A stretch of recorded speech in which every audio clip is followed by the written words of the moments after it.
Hi,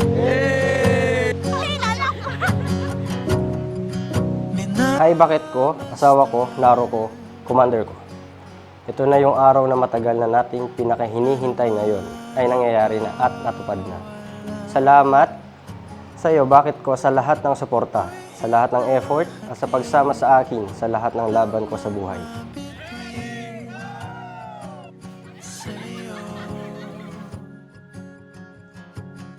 Hello, asawa ko. Dumating na rin yung araw na pinakahihintay natin. Dati akala ko hindi mangyayari to sa buhay ko. Pero pag si Lord talaga ang nagplano sa buhay mo, ibibigay niya ang para sa'yo. I vow to never give up on us, even when miles apart, because no distance is too far when it comes to loving you.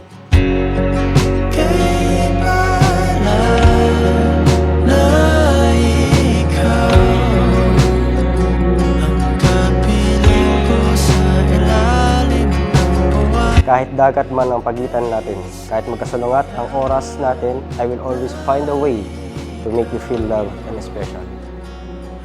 The moment I met you, I knew my life was about to change. What I didn't know was how deeply and completely you could transform my world into something I never imagined was possible. You are my best friend, my safest place, and my greatest joy. With you, I found a love that is patient and kind. A love that supports me in my weakest moments and celebrates in my strongest. Lubos kitang mamahalin, aalagaan, gagalangin, at lalo na hindi sasaktan, salita man o pisikal. Asawa ko, sobrang nagpapasalamat ako kay God dahil ikaw ang binigay niya sa akin upang maging kabiyak ng puso ko, maging ilaw ng tahanan ko at maging ina na magiging anak ko. Mamahalin kita palagi saan mang panig ng mundo ako napaparoon. Hanggang sa pagtanda, kahit wala ng ngipin, kahit maputi na ang buhok, dahil iaalay ko sa iyo ang lahat, pati laman ng bulsa ko. I will always love you, the only one who has ever had a crush on me in my entire life. Mahal na mahal kita, asawa ko.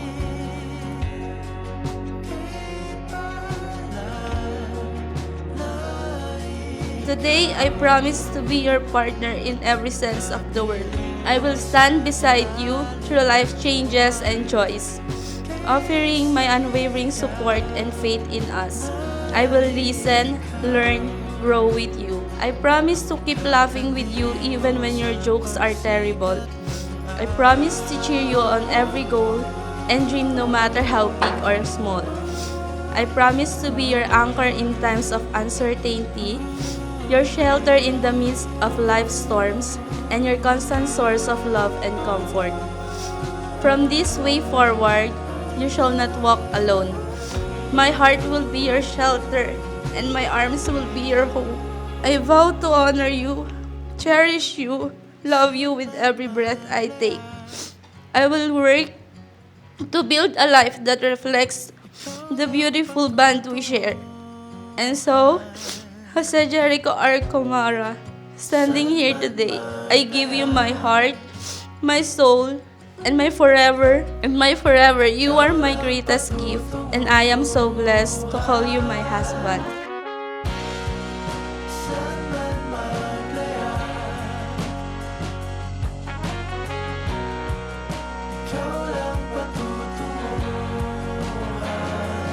Sabi ko nga sa'yo, dati pa, sasampa ako ng ikaw at bababa ako ng ikaw pa din ang mahal ko.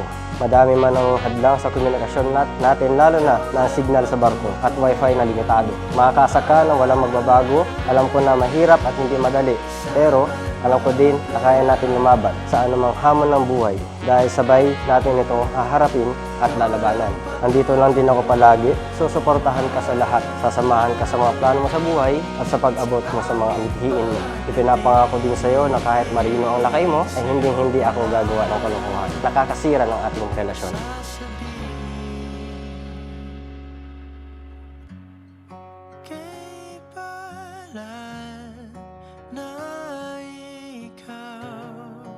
Maraming away, tampuhan ang nalampasan natin. Nag-umpisa tayo sa malayo sa isa't isa, kaya masasabi kong pinagtibay niya muna tayo.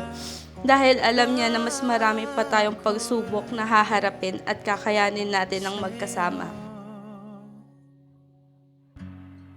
Kay palad na ikaw ang kapiling sa mga along.